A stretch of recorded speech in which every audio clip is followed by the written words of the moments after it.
It's actually quite magical. A bird comes, it eats a berry, it drops a seed, the seed produces another tree, that tree feeds the offspring of the bird, the deer comes and does the same thing, the langur comes and does the same thing.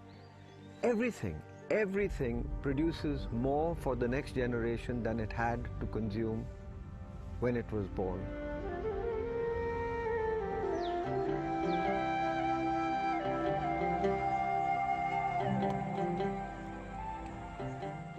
We're the only exceptions. We're colonizing our children's forests, their water, their land, their air, their happiness. If we decide that we're going to break the rules, if we decide that we're going to teach nature how human beings should live, I'm afraid we're in for some very nasty lessons, and nature is sending them to us. I'd like to tell people that climate change is not a disease, it's the symptom of a disease. We consume too much, we waste too much, we imagine we know so much. अगर ये सब गायब हो जाएगा तो हमें ऐसा लगेगा कि हमारी मम्मी हमें छोड़ के चली गई हैं।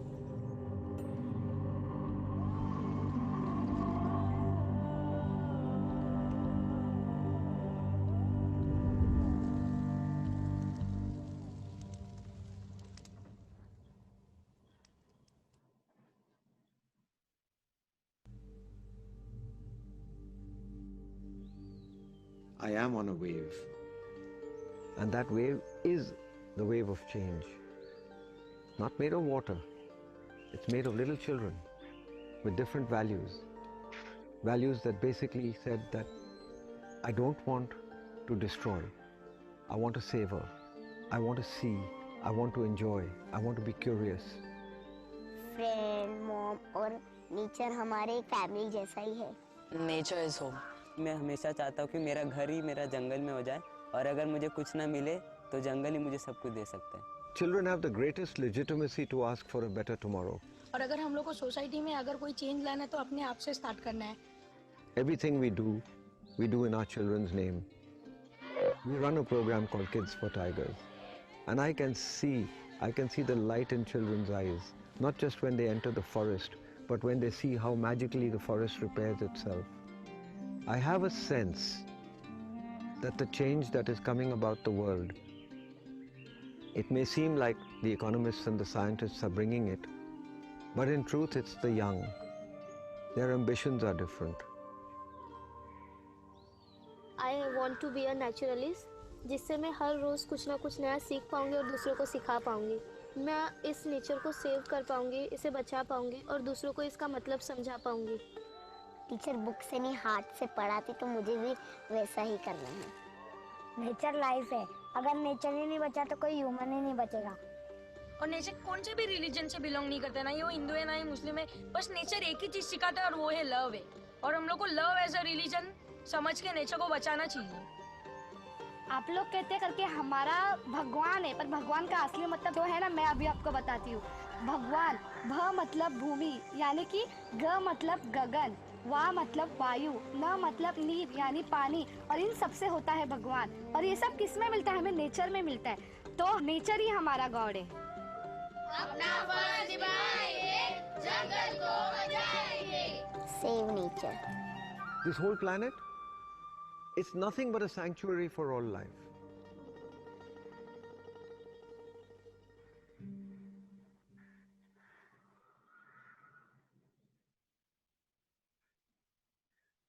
It's true though, it is just a sanctuary for all life. There's nothing else. Wherever we are, it is a sanctuary for all life. Yeah, so let's get to the next slide. I'm sorry my computer's misbehaving, but the truth is that we live in an absolutely stunning city. Next.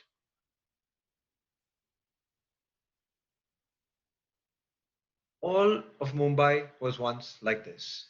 I mean, it was an incredible city. There were 7 islands. Yes, there was a lot of reclamation and they turned it into one. But the fact of the matter is that this was one of the richest biodiverse areas anywhere in the world. Next.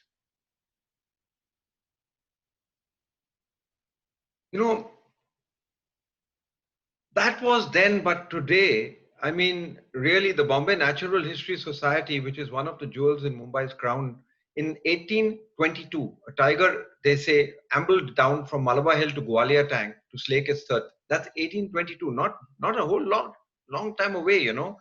And at that time, it was Salsette Island, and there were wild boar, there were jackals, striped hyenas.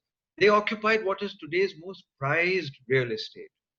Word is, in fact, that the last tiger to have been shot in Mumbai was in 1929 by a guy called J.J. Sotaria. Some years ago, in fact, maybe about 10 years ago, Valmik Thapar, a dear friend of mine, and I, we walked and we followed the pug marks of a tigress and two cubs in what is now the Tungareshwar Wildlife Sanctuary, way north, next, the north tip of Mumbai. You know, I don't know if you can see it very clearly, but it's way up there, past. But there you get Pawai Lake, you get Bihar Lake, you get Tulsi Lake, you get Sanjay Gandhi National Park and Tungareshwar. Now, where did that cat come from? Quite honestly, this was before the time of a lot of camera traps and we don't know. But the fact is that what Bombay was and what Bombay is, I mean, whoa, somebody, if he had a time machine and came back from 100 years, would probably die of heart attack again. Next. That's what we've done to Mumbai, you know. I mean, like, we've just consumed it. You know, there's nothing wrong with a caterpillar consuming a leaf, but I think we're doing more than what caterpillars do. But leaves and trees, they grow back, given half a chance. Whether we have the wisdom to return parts of Mumbai to their wild status, I don't know. But just imagine, I do have a dream, and I think I'd love you to share that dream with me. Just imagine a city where your footpaths are wide, shaded footpaths with drinking water fountains, with benches for people who can't walk all that distance. Imagine how much traffic would come down. Right now, people are even driving 500 meters to go to a park to walk. And I mean, if you don't leave these open spaces, if you don't cater to pedestrians, you have a byproduct called noise and pollution. If you do, your byproduct is birdsong, fresh air, and lowered blood pressure. Next. You know, it's a question of what you look at. They say that beauty lies in the eye of the beholder. Of course it does, but the beholder has to get to where the beauty is. I mean, Sarang Naik, who took this picture, just look at this. These are zoanthids, you know, they glow in the dark. While the rest of the city is doing what it does, the planet is doing what it has been doing for 1 billion years. So that unfolds. We've just come in over here and we're disturbing some of the things and the impacts like COVID-19 or the floods or the cyclones or the droughts or the various asthmas that we have. These are just self-inflicted things. But the fact is, we are living in a beautiful, beautiful city. Its seascape is stunningly better than California's. It's just that we may not value it that much. We are really blessed. We are so blessed. I mean, people would come across from different parts of the world to see what we have. That, by the way, are flamingos. And what a battle we are having trying to see that the flamingos don't hit those power lines. You know, next. We are just born lucky. We are very lucky to be here. I mean, this guy, Nayan Khanolkar, who took this picture, very dear friend of ours, very much a part of Sanctuary. He spent 1.5 years just filming the leopards of the Sanjay Gandhi National Park. It's the only one that exists of its kind anywhere in the world, I would say. You know, you have Nairobi National Park, that's very different, very far away. This one is surrounded 360 degrees by a city. And look, this same camera trap image which got this leopard, literally just half an hour or an hour before that, there was a man sleeping over here. He walked away and went inside, you know. And when the leopard saw the guy had gone, so it's coexistence. Next, it's beautiful. It's actually fantastic. 37 central parks could be fitted in here. And look at this. That's the city. That's the leopard. Actually, that leopard is not just an animal. It's a sense of freedom. It is what you should feel. When you walk in the city, you should feel a sense of freedom. Right now, between traffic and between pollution. I know I've got a grandson and sometimes his mom tells him, look, the air quality is not good. You can't play tennis today, and he's crestfallen.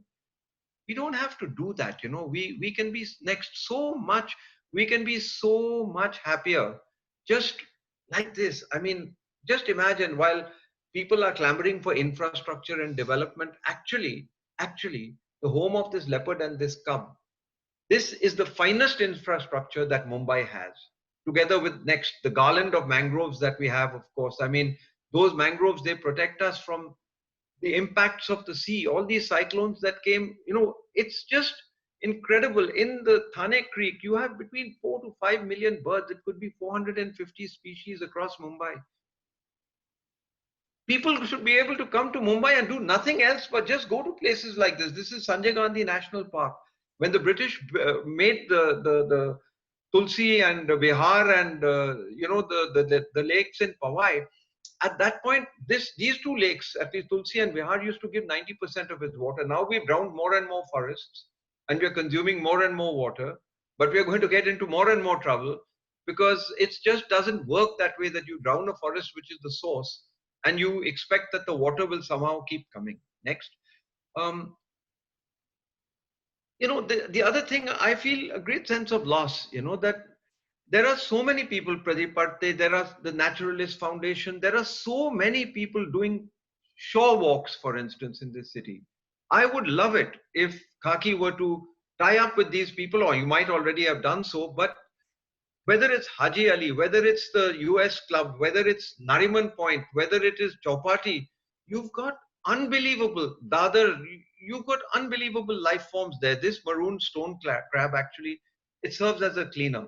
There's no BMC guy coming and cleaning the waters on our shores. These are all done by these creatures. Next, and it's not that difficult to understand, This particular site, if you want to see flamingos in this number, you've got to probably either get to Kutch, which you won't be able to do in that, while the water's there, or you go to Lake Nakuru in Africa. I mean, this asset alone could bring enough tourism to employ tens of thousands of people in Mumbai, not just to see the flamingos, but to stay at night, to go, to travel, to taxi, to eat, to food, to buy. These are the real assets. And besides that, it's one thing that economists, I do have some differences with them very often. And I say that, look, you want to cut these mangroves to build infrastructure? Well, these are infrastructures. Without these mangroves, deep draft ships wouldn't be able to enter the harbor. That's the Vasai wetlands, deeply in trouble. So much reclamation going on. And this marsh harrier and red-breasted merganser, they're losing out to builders, So away. This is not development. This is utter and absolute destruction. A few people get rich building stuff. You destroy the rural parts of the country, so people migrate here. Now we've seen what happens when COVID comes on. We've seen a migration which is comparable to that of 1947. All these things are environmental, and environmental degradation leads to human rights violations.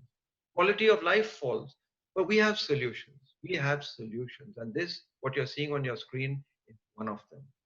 This is the Maharashtra Nature Park. I used to be at one point the guy for 4 or 5 years. I used to be running this, and we set up water harvesting structures.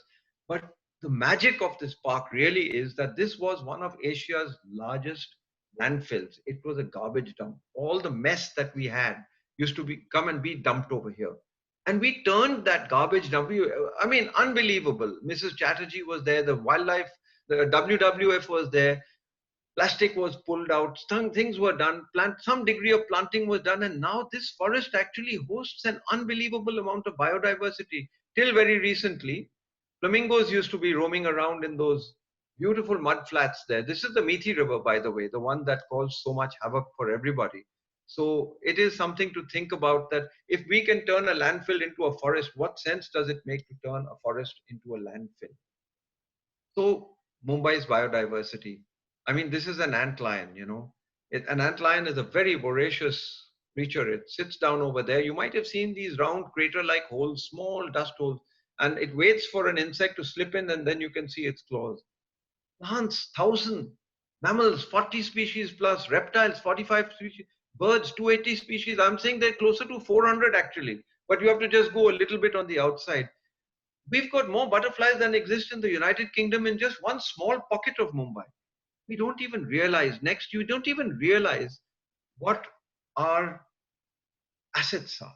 I mean, we are so fortunate. And I am particularly fortunate. I live in Malabar Hill, and I have to bless the Parsi Panchayat and the Parsi community, because right next to us on the other side of the wall is outside of Sanjay Gandhi National Park and the Maharashtra Nature Park, this is the place where wilderness exists. This is a national bird, peacock, 10 meters away from my window. They come over here like raiders. We try to grow some vegetables. They come and take them away. And when they do that, we celebrate. Next. And really, each one of us, we've got so much. This is the curvy flowers, they bloom once in 8 years. I know people who travel to the south of India to see, they travel all over, but we've got them here as well. You have no idea what this means. The best thing that anybody one of us could actually give to our children or the next generation is to leave these things there. You see a little moth on the top right of your screen. I mean, just imagine, everything works. Every damn thing works. That flower is attracting the moth is taking what it wants from there. I don't know if it's come for nectar or whether it's come for water or minerals. I have no idea. But the fact is, when it goes, it takes a little pollen along with it. Next.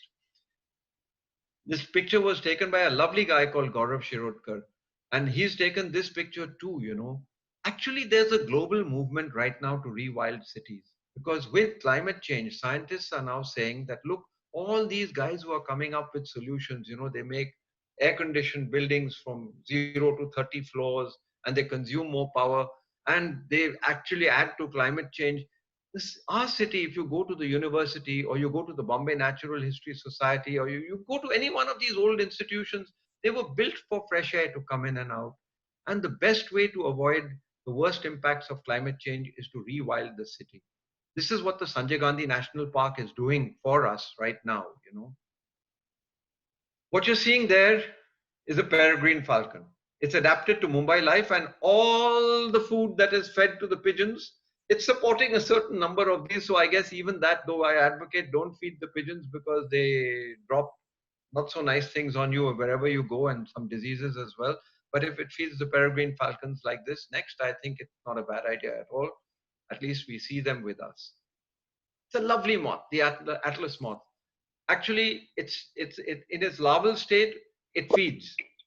In its form, when it comes out like this, it has no mouth parts. It has only one job to do: procreate, lay eggs, and then let the next generation take over. You could see things like this in parts of Mumbai, but Sanjay Gandhi National Park is without a doubt. You get somebody like Shardul Bajigar or somebody, or Anish Andheria or Dr. Parvesh Pandya to go with you, or Shashank. I mean, all these guys are fabulous guys. They know that forest like the back of their hands, quite literally. Might also see the largest butterfly in Maharashtra. Now it's officially declared as our state butterfly. It's called the blue Mormon. Next. I'm just showing you these jhalaks of Mumbai, These are not things. On the left, when you pass by this, it looks like a leaf, a dry leaf. But when it's got to attract a mate or when it's got to display, then you see it's an oak leaf butterfly. These are all ways in which nature has made it possible for creatures to survive. Next. It hasn't made any way for these creatures to survive against the biggest threat, which happens to be us. These are globe skimmers, dragonflies. They're the tigers of the sky. They predate on insects. They keep our mosquito population down, therefore keep our diseases down. And some of them migrate, I'm told, across the oceans between India and Africa, something this small, a little dragonfly that you see. If you really understand nature, you will never be bored. You will never be bored, and you will always be in awe of nature. These are weaver ants. I wouldn't want to get a whole pile of them on me, but the fact is they could teach us a thing or two about the benefits of social cooperation as a survival strategy. And the thing is that sometimes I find that even in a housing society, people can't get along. India and Pakistan can't get along. How are we ever going to? Actually, we're being forced to get along, because when problems like climate change come and hit us, these problems right now are in kindergarten, not even kindergarten, pre-primary. When they move into higher gear, we are going to be in such trouble that unless we cooperate, we're going down. It's as simple as that. And I'm not saying this if, maybe, but I'm saying we will go down unless we learn to cooperate and live in a society where everybody has a right to live. There you are, that big, huge bee at the back. You'll never believe it, but its mandibles can actually cut holes through wood where they will go and lay their eggs. I mean, it's unbelievable. But it'll also come for nectar, I presume. It wouldn't be eating these ants. Next, it's Shashank tipped this picture. I love all these guys, these photographers who do this. This weird alien-like creature is a praying mantis. And it's called a praying mantis not because it preys on creatures, but because look at the way it's holding its hand like the bishop or something like this. It's as if in prayer. And it is snappy fast. These guys who do all their karate and everything else, they have a pose called the praying mantis pose. You know, that's a giant wood spider. If you go walking in the monsoon, even now, a little later, you'll find that some strands of webbing will come across you and hit you, and then this creature will come back and build its web again. It's huge. It's almost the size of your palm, little smaller maybe. The male is so tiny you can't see it. So the male comes tapping a little signal on the web. The female accepts him, and if the signal is wrong, might eat him as well. So it's tough life for males. This one, of course, is a signature spider. It's strapped to peacock pansy. All this is Mumbai, you know. This is all our city. I mean, these are the jewels. If our children, when they grow up, I don't know if there are some kids listening to me right now, but really, honestly, I'll tell you, they will not bless us for the bridges we build, the skywalks we build, the malls we build. They will bless us for the fact that I've got clean air, I've got a green city, I don't have to worry about my asthma, and people are generally happy. It's wonderful. The laws of the jungle are alive here. We're the only disobeying ones. Oh, these guys are fantastic. You know, this is a picture taken by Zishan Mirza, who is really an incredible naturalist. This is the Indian violet tarantula. Would you believe what its greatest threat is, apart from the destruction of its habitat? There are people who want to buy these as pets in Europe and America, and people come down over here, pick them up, and export them illegally. I mean, what kind of people have we become? This creature itself is zippy fast, you know. It lives in burrows. It has a little trap door. It passing by, you will never know it's there. But if Zishan or somebody, and they live, by the way, for 20, 25 years, you know. I didn't even know all this until Zishan told me. Next, and I just find it miraculous. You know, everybody hates scorpions, they hate snakes. I cannot understand why. Just stay out of their way, they'll do nothing. I mean, it looks like it's been written over here. It looks like it's designed for a war machine, but it works like a pram. It carries its young on its back all the way.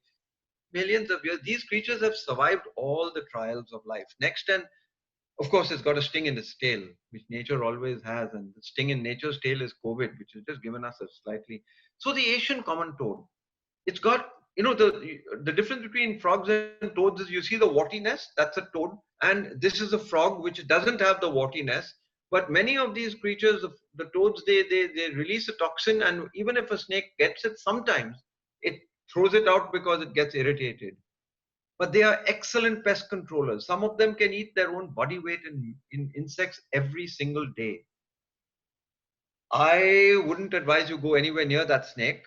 And I will tell you this, that if you walk around at night and you thump your feet, the chances are that the snakes which are existing in Malabar Hill, they're existing in Dada, they're existing everywhere, they'll walk away from you because they don't have ears to hear sound transmitted by the air. It's transmitted by the ground. That's why their chins are touching. So the nerve that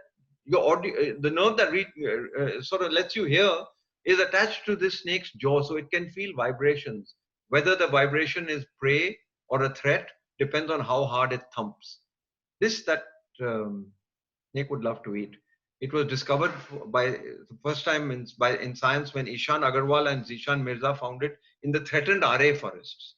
I mean, right now there were arguments, is RA a forest, is it not a forest? I've been there, I've seen leopards there, I've seen all kinds of things. I've gone with people. It's sometimes better to walk in the RA forest than even Sanjay Gandhi National Park. Next, but look, we have to take a choice. What do we want? What do we want to live as? This is that very peaceful looking Powai Lake. It was never really any place that we drank water from, but it fed so much else, and it's supporting so much else, and there's tranquility and there's peace. I think there's a mistake that people are making. Next, the people are making a huge mistake, particularly the economists. You know, they believe that infinite growth on a finite planet is possible. It isn't. I mean, suppose you kept growing and you were 5'7", 5'9", 6'10", 7'11", 14 feet. would you be able to survive? You wouldn't even be able to walk on your feet, you know.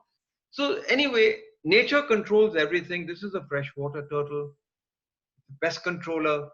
This lizard, it's an oriental garden lizard, and that's an owl fly. So these are all they living in balance. They adapt to nature. We imagine we've become the gods we invented, and we can actually control nature. I often tell kids, my average constituency is 12 years old. I tell them that, look, it's like this, that if you gave a monkey a hammer and gave him a computer and a keyboard and said, will you please edit Twelfth Night or Romeo and Juliet written by Shakespeare, that monkey would probably do it a better job of it than we would do of managing this planet, which is so complicated. So these flamingos, this is at the Bhanduk pumping station. They've probably flown in from the Run of Kutch, some of them lesser and greater flamingos. Some of them come in from as far as Africa. Next, I sometimes have to pinch myself to know that we're living in Mumbai. This guy, I love this fellow. There are two of them that come very nearby and they wake me up every morning. If I ever wake up at 4:35, I normally do at that time. But if I go back to sleep, this guy's there to tell me, oi, jag. You know, quails, magpie robins, crows, a pair of white-throated kingfishers, which is what this guy is. They greet me every day at Malabar Hill, you know, and people go to Hanging Gardens for a walk, and I sometimes say walk down from Hanging Garden to Pedder Road, and you'll suddenly find life coming alive. This beautiful creature, beautiful creature, Ayrshire paradise flycatcher in our building in Belmont, in Malabar Hill, Nepean Sea Road. When one of these birds comes along, the kids go running around, oh, there's a paradise flycatcher here, and then they stop at a distance because they've been told you'll scare it away. Next. So I'm going through it a little fast because I want to leave a little time for us to talk. Everybody has seen this bird. It's not some fancy bird. It's just an ordinary, that's in quotes, pond heron. It sits quietly on the ground and nobody can see it because it's the color of, can we go back one slide?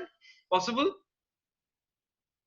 It sits, it's the same color. Its breast feathers are the same color as this. When it puts its wings down, it becomes one with the mud. But when it flies, this white comes up, and some suggest that white is actually a signal to tell other birds, hey, there's something dangerous here. So it's beautiful. Life is wonderful. Next. Oh gosh, what shall I tell you about my friend Darshan Khatau? What a character he is. What a fantastic guy. He lives on Walkeshwar next to the Raj Bhavan. And what has he not photographed? These are ficus figs, you know, and that's an Indian hornbill, you know. I mean, I'll show you some more pictures of this. Next, it's fabulous. It's absolutely stunningly fabulous. Oh, I miss Humayun Abdul Ali. He, when Sanctuary was born 40 years ago, he asked me the first question, who the hell told you can run a magazine? What prepared you for all this? Salim Ali, on the other hand, said, we've been thinking of doing it for a very long time. If you need any help, come to us. Anyway, the fact is that, you know, he prepared the first comprehensive list of birds for Mumbai. And I hope some of you will become bird watchers, because honestly, that is the best way to spend time. According to me, it's like meditation or yoga or what you will. You keep healthy, you walk, don't play golf, go birding. It's fantastic. This is a heart-spotted woodpecker. Beautiful bird. And Darwin said it long before I did, but I will tell you what he said. He said that the bird's beak evolved in order to access food. So the curve of the beak and the curve of the food that it accesses of the flower is perfect. And then when it flies away, you can see some pollen there, it takes the pollen back. It's such a partnership. It's like a hug. You can't hug your mom unless you get a hug back from your mom, you know. So that's our relationship, or should be, with nature, but we are sort of kicking mom in the shin. Next.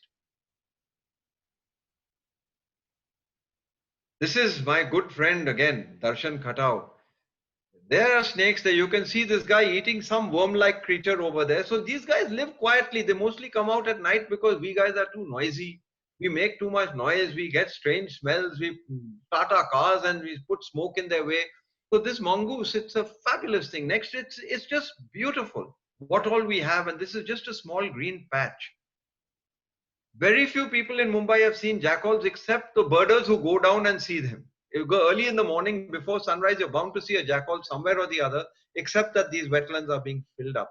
And I'm seriously hoping that Khaki and Sanctuary can join together and change the way. There's as much pleasure in protecting something as there is in enjoying something. And in the wilder parts of Mumbai, you can still see them. Oh Lord, I've gone so far to see an osprey come back here and seen it here in Mumbai, right next to me. One of the finest birding destinations in the world, urban destinations, is Mumbai.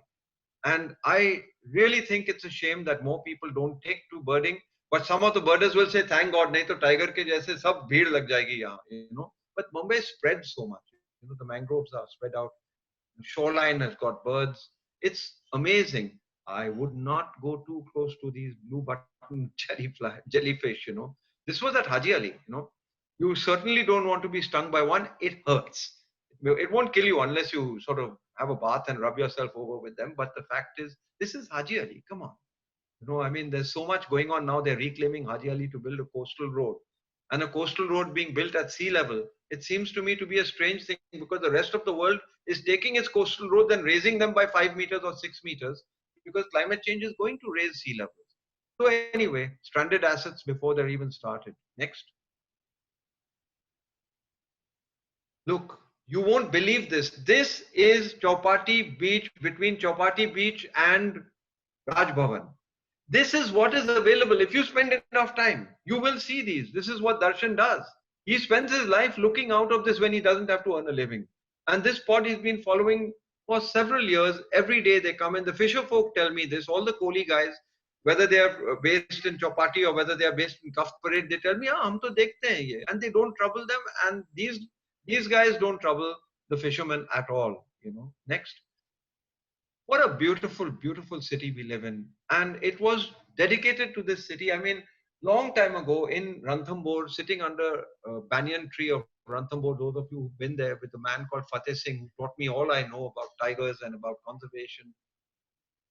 I asked him one day, what should I do to help you, Fateh? I've been coming here for 4 or 5 years and now, I mean, I want to do something to help you. So you know what he told me? He said, very serious face. He had 3 or 4 drinks. He says, Bittu, ek kaam karo. Mumbai में जाओ अगले weekend में एक party करो सबको बुलाओ I thought he was asking me to do a fundraiser he said अगले हफ्ते वही करो अगले हफ्ते वही करो करते जाओ 1 साल के बाद और 1 साल के बाद यहां आके मुझसे पूछो फतेह मैं टाइगर बचाने के लिए आपको मदद कैसे दे सकता हूं he said you Bombay guys what are you good for that's all and I must confess I had a couple of drinks as well. I said I'll never come back until I do what you say. You tell me what. So he said start a magazine. Just like that, out of the blue, start a magazine, because there are 1,000 film magazines, there are 500 sports magazines, there are 800 magazines for politics. Wildlife ka magazine kahan hai? This was in 1980. Literally 9 months later, 1981 October, I went with the first issue of Sanctuary to him, and both of us were weeping uncontrollably because it was him and it was something we've done, and we've been in continuous production every single issue. We've not missed an issue. We're still not missing them, except they're digital now because the post office is closed and they won't take our 10,000 subscriptions and send them out. Next. So people think we're tiger guys, but actually we're bird guys, you know. Really, the future is in bird watching. And when you go tiger watching, believe me, you'll see some of the finest birding you've got over there. And we run a magazine for kids as well. We also run a program called Kids for Tigers that reaches out to 1 million children. And show me the next one, and I'll tell you what we tell the children. You know, what we do tell them is just as simple as this. That look, you can't save the tiger unless you save its forest. When you save its forest, you are saving everything in that forest. Go back to that slide, 1 minute. You're saving everything in that forest, everything, including the tick on the back of the tiger, and you are saving all the birds and everything else that you can imagine. But in the process of doing that, when the rain falls, the tiger forest soaks the rain, feeds the aquifers. When this happens, or a bird drops a seed with its shit, or an elephant shits, or a deer, or whatever, with the best fertilizer in the world, a new tree comes up. When that tree is 10 tons, 50% of its dry weight happens to be atmospheric carbon. So ding, carbon, that's what's causing climate change. How do we bring carbon down? Restore the ecosystems. How do we restore the ecosystems? Protect the species. They were the gardeners of Eden. Hamare van ke mali. It's so simple. The children understand. We hold pre-primary. Next We hold lessons for children, pre-primary children, on climate change. We don't show this slide to the kids. We don't get the very young kids. It's not fair on our part to try and do that. But please understand one thing. One, don't ever buy a wild animal. Don't buy a wild animal product. At this point in time, even our national security advisors, our Department of, all these guys, they don't really know the connection between wildlife trade. The illegal wildlife trade is about 20 to 30 billion dollars, and the operatives, there's a revolving door. The guys who run the wildlife trade are also into narcotics. They are also into human trafficking. All these poor young children, 11, 12, 13, they're taken away, they're stored away and sold like products, but it's the same guys. And then, of course, the arms trade, which is the largest illegal trade in the world.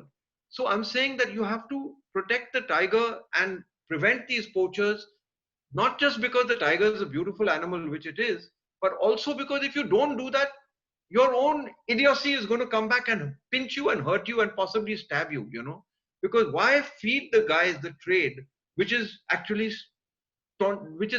cutting our throats with the violence that we see around us. Anyway, I could go on this one, but please go. I don't want to see this slide anymore. Next one. So we go to the children.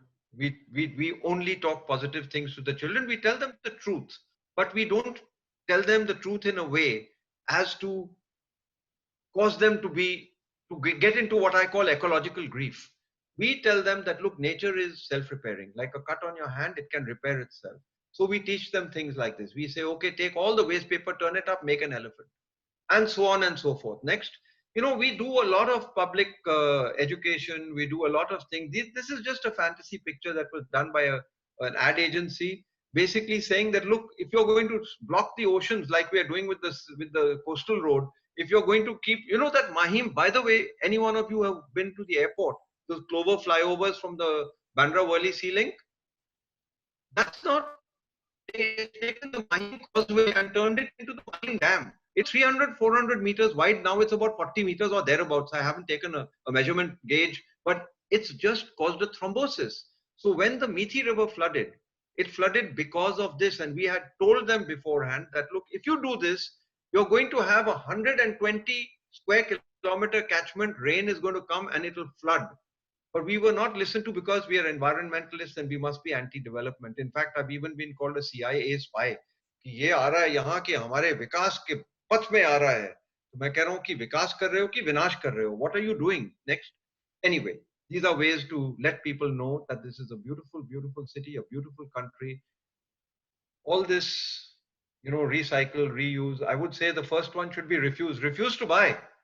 If you look at it now, the economy which has fallen flat on its face has not fallen flat on its face because people are dying. It's fallen flat on its face because people are stopped buying luxuries. People are just coming to essentials, and the luxuries that people buy and the excess that we waste, that is what's causing climate change. That is what's causing deforestation. So just take one thing away from this pandemic, that I can live a simpler life and I can feel happiness in somebody else's happiness. Next.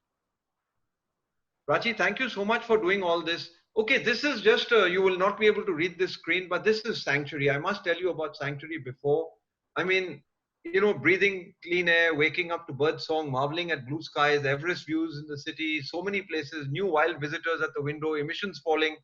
An environmental renaissance is brought on by the pandemic. Well, hold that thought. It's not true because it's just temporary, but it has demonstrated to us that if you stop doing the damage, nature will repair itself. I call them ICUs, intensive conservation units. And I would say that when you are sick, and you hope you don't, that you go into an ICU, the doctor doesn't tell you, give me 10 push-ups, give me 100 paces. He says, rest a while. Nature हमें एक message भेज रही है कि हमें थोड़ा आराम करने दो, मैं सब कुछ वापस ले आऊंगी और आपको फिर दे दूंगी. So that is what nature is. Next, and I would like very much for you guys to be a part of the solution. That's a creative guy who came up and said that the tiger is going the way of the dodo. And so if you wish to be part of the solution, and you're happy to support Sanctuary, we'd be happy to receive your support. We've spoken to Khaki, they're part of our team. I hope we'll be together for a very, very long time. And we can go to the next slide. It's a request. It's also a promise that we shall certainly, without a shadow of doubt, we can take this off now. You know, we can unconcrete the jungle and bring wilderness into small pockets, 100 meters, 50 meters, 60 meters, it doesn't matter. And now I'm open for questions. I don't know whether I took too long. I hope I didn't, but here I am. Bittu, I think your message was very clear.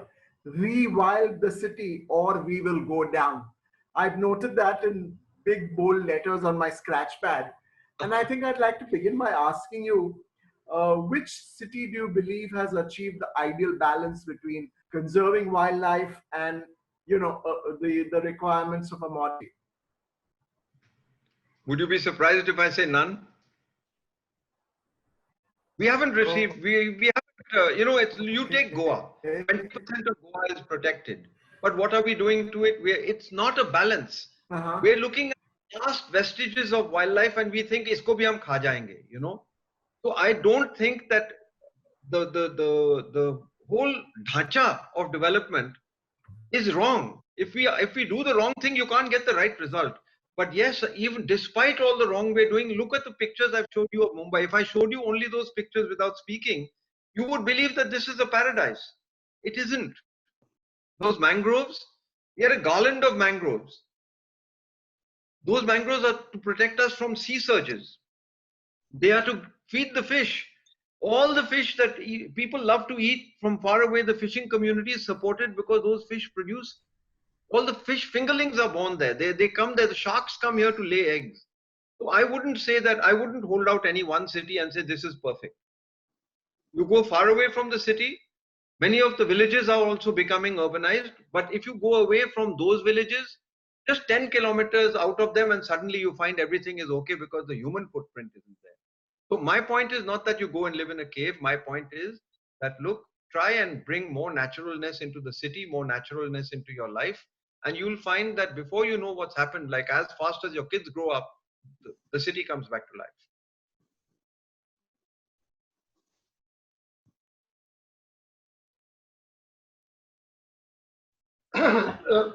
Mr. Sehgal, namaskar. I wanted your thoughts on the Miyawaki method, which is being used today to urbanize green spaces. And today there was an article also. So I would love your thoughts on that. Sure. Look, I personally think, look, I'll tell you this, that when Praveen Pardeshi, who's a very dear friend of mine, no longer at the municipal commissioner, but when he told me about this, the first thing I told him was what I tell everybody else, that look, in cities you have to plant things. And I never fully understood what he was doing.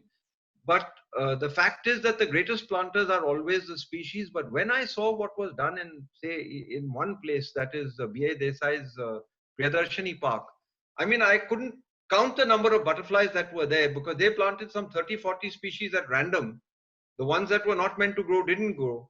I would say that this is a great idea. I would say that we should do this in 600, 800 places. You don't have to do it in 1 acre, 2 acres, 3 acres. Do it in 100 meters, do it in 50 meters, do it behind your garages where you have even a small place. Do it, you know. I'd say that whether I can't even pronounce the thing or whatever it is, whether it's that or whatever else it is, if it is already there, leave it the way it is. Don't cut something to plant something. That's all I can say. And definitely, if we keep wilding our city, we're going to make Mumbai future ready. We'll live happier lives. You'll be listening to bird song. And I promise you, your blood pressure will come down. There'll be fewer divorces and so many things. Okay? Thank you so much for that lovely suggestion, Bittu sir. I think Farokh has got some issue with his internet connection, so I'm taking on from here. Sukhi has an interesting question that why was the change of the Mahim National Park changed, bird sanctuary rather, changed from Salim Ali Bird Sanctuary?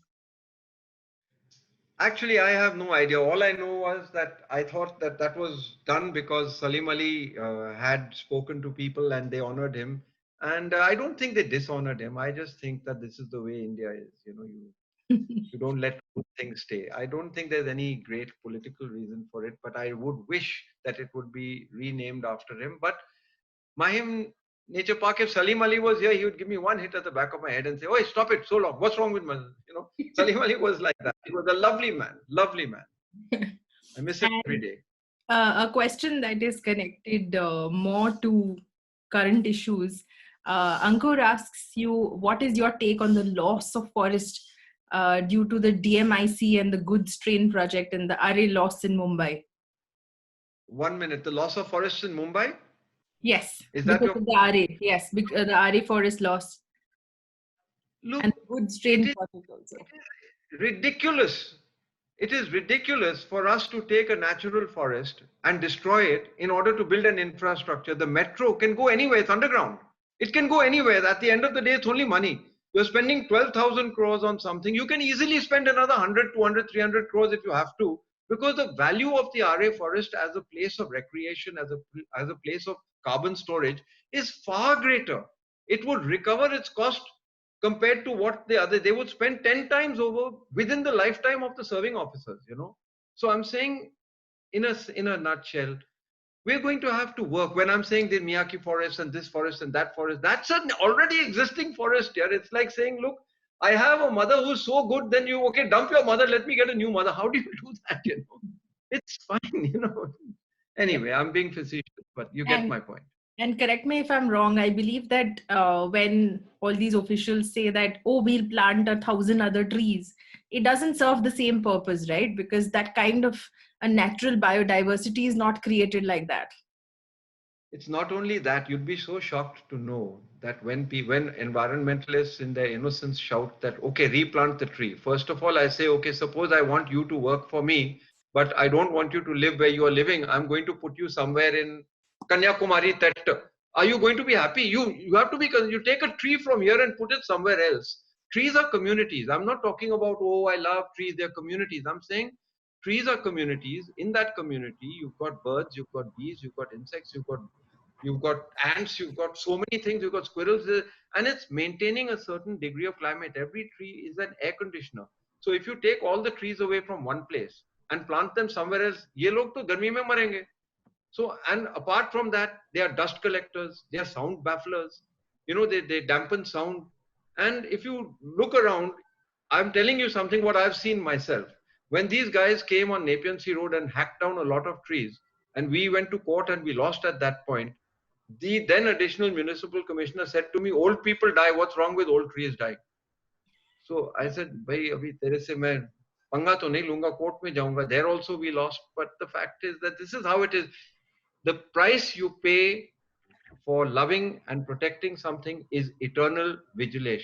You have to be eternally vigilant. And our biggest problem is two big problems. One, all our victories are temporary, all our defeats are permanent. So once you've taken that tree down, there's no point going and petting it and saying, oh, I'm so sorry and all. You fight beforehand, and so on and so forth. There are so many other things that go on. So I give very long-winded answers. I'm sorry. Okay. No, I think it is absolutely necessary. And I'm sorry for the break. I guess you were answering the question about what to do with the deforestation at RA, because that was something which is down the corner. What is and I'm sure the answer would be the same for all the land which has been acquired for railway projects. That was another question. Lord, what? I tell you something, there's a gross misunderstanding. There is a gross misunderstanding in the heads of planners. They're not evil people. They're like you and me. If you meet them, they're wonderful people, but वो भेजे हुए ये कीड़ा है कि हमने अगर पैसा खर्चा नहीं किया, अगर हमने कुछ बनाया नहीं तो लोग मुझे वोट नहीं देंगे. Now, the fact of the matter is that the entire economy is nothing but a wholly owned subsidiary of the biosphere. So if you kill the biosphere, if you destroy the environment, the economy is going to go downhill.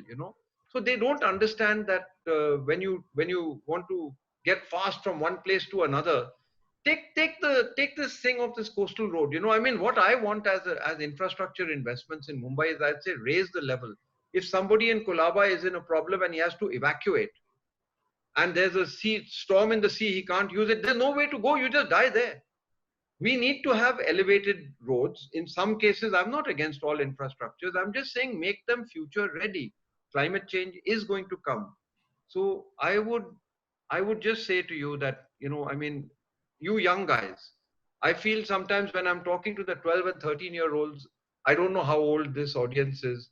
I start with an apology and I say that, look, there are only two political parties. एक तो बुड्ढा party है मेरे जैसा सफेद बाल वाले और एक बच्चा party है. And I start with an apology saying, I'm sorry, Bacha party, that my Buddha party has colonized you the way the British colonized India. That is what we're doing. So, that's sorry. such a lovely way I of never putting it. answered the question directly. Yeah. That's such a lovely way of putting it. There was a question about, can you recommend some out of the way birding spots? You know what? I was going to be again funny and say, come to Malabar Hill, because I'm telling you, I've seen warblers, the same warblers in the same trees for 4 years in a row with Bikram Grewal, who used to come over here birding in Malabar Hill.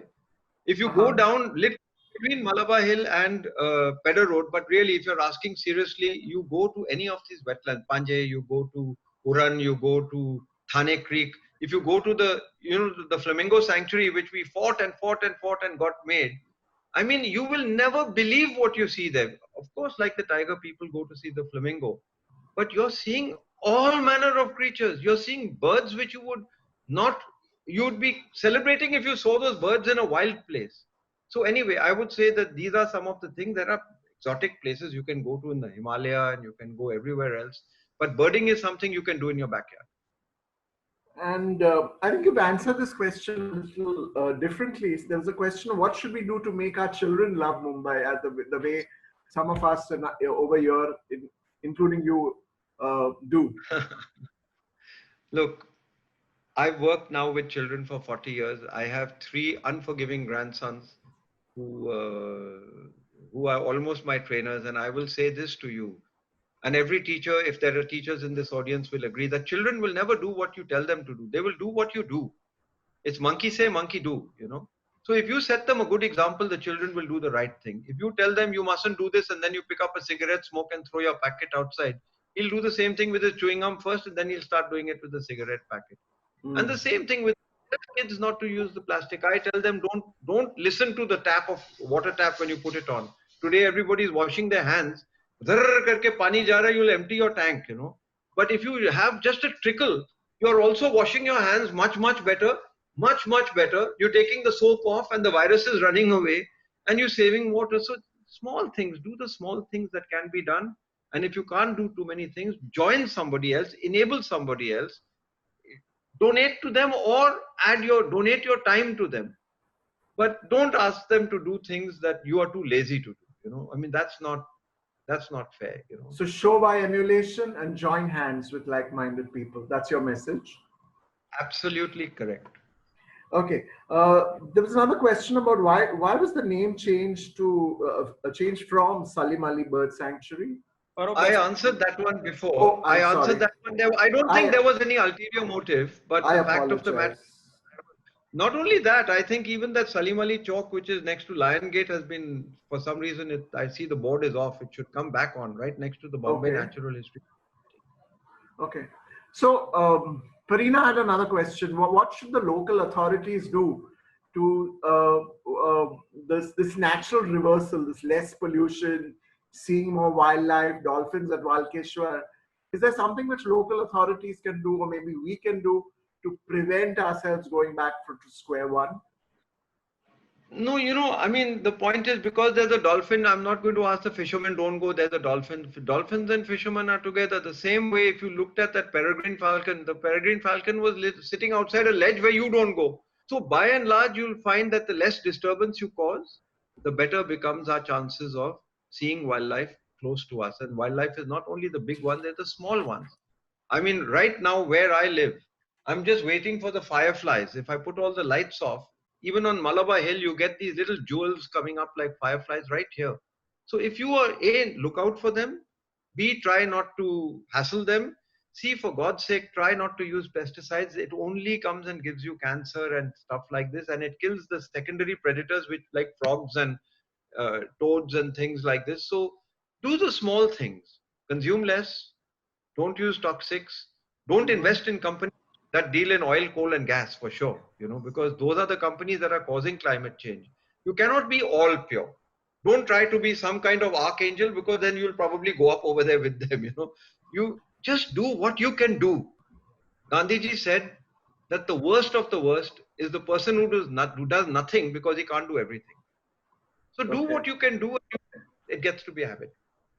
So small steps to do what you can do. Absolutely. There was a lot of enthusiasm when you said you're looking forward to teaming with Khaki. Somebody said, I'm looking forward to the nature walk. Somebody said, let's start right away. So there's a lot of enthusiasm for that. If there are any further Well, here's questions. my hand. I don't know if they can see it, but here's my hand. I'm saying yes right now. We'll just do it. And there are so many people, such good people, you know, who some of them working in banks, somebody working somewhere else. They would love nothing other than the fact that if there were about 30, 40 groups that went together and said, okay, we'll do this, we'll do that, they should be supported. So do this full time. Let the younger guys come up, live a better life than us and leave a better world than we're leaving. Leave a better world than us. Okay. Any more questions from the audience? If you would like to unmute yourself and ask one or two questions before Bharat. Yeah, there he is. I have Samir. a question. Yes, if you could identify yourself and ask your question.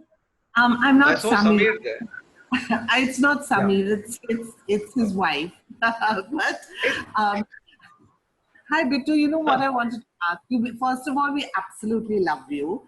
Secondly, I have been, we've all noticed that we see so many different birds now. Now that I suppose it's the fact that we have the time to, and, there is less pollution and all of that. But often we're seeing birds that that people don't know what they are. Is there any kind of listing, any kind of website that that exists with the birds of Mumbai? Because that might be really interesting for people to be able to quickly identify what they're seeing. Look, I'll tell you, first of all, the answer is yes, they exist. There is this guy, Shashank Dalvi. I wish I had his website with me, but if you key in Shashank Dalvi somewhere, you'll find he's put an app up. And the Bombay Natural History Society also has an app of bird sounds. Very often you get to see a bird because you hear its call. So what you're asking is such a lovely thing, you know, because it's something kids can do, and it's all that information is there. It is out there and it is possible, and Sanctuary can be like a traffic cop. We'll guide you to who can do the right thing, because we've seen a lot of people come and go. Some people stay with it. Some people are not good at it. Some people are good at it. Some people just love and live to do just that. So we'll put you in touch with the right guys. Okay. Okay, there was a rather broad question. Do you think there are lessons to learn from nature? And with this pandemic, which we are all going through, do you think we've learned those lessons? Number one, we have not learned the lessons. While the pandemic has been on, our country has been going on the rampage, asking for coal from inside forests, asking to dam forests under glaciers which are already melting, asking to put investments into coastal areas which are going to be drowned. So I don't think we've learned yet, but that learning is because there are these four horsemen, you know. Ignorance, avarice, arrogance, and the broth in which all these go is apathy. The apathy is public apathy. So we haven't learned to protest the right way. Getting up just once and shouting doesn't do it. If you love something, the price you pay to protect it is eternal vigilance. And the learning is actually where Sanctuary is actually running an adult literacy program now. Each one teach one. Each child teach an adult, because the adults think they know everything. The children are curious, they lack cynicism, and they have absolute belief. I got a letter once saying, Bittu uncle, don't worry about anything. The Prime Minister wrote, and he came and showed me the letter, Prime Minister of India. Not this Prime Minister, I'm talking about 15 years ago. And now all the tigers are safe, Bittu uncle, you know. So I'm saying, if you start off like that, I mean, the chances are that we'll get somewhere. But we've come to a point where cynicism has crossed a line, you know. Arey, wo to hone wala hi nahi hai, so, you know, jaane do usko. I would say that, yeah, anyway, you ask the question again, or you ask another one, whatever. How well you've described the four horsemen. And I remember the coal when I was reading about, 2 weeks ago about this 3-kilometer long train, which was carrying coal from place X to place Y. And everyone was saying what a great thing to do. And here you are recommending that don't invest in coal companies. Absolutely don't. Don't invest in coal companies not because, oh, the world will come to an end. You lose your money. All these guys are deep in debt. They are now raiding banks to try and rescue them. You're not rescuing banks, you're rescuing coal, oil, gas. It doesn't make sense. It just doesn't make sense. Carbon energy is on the down. It's like a zombie, dead man walking. So invest in the other. That's one thing I've never bought a share in my entire life, But the fact is that if you invest somewhere, make it an ethical investment. The moment you do that, there are lots of people. I'm telling you, I'm in touch with people who are asking that Bittu help us. At least if we have to survive as an investment firm and we want to go green, put us in touch with people who are ready to invest in green.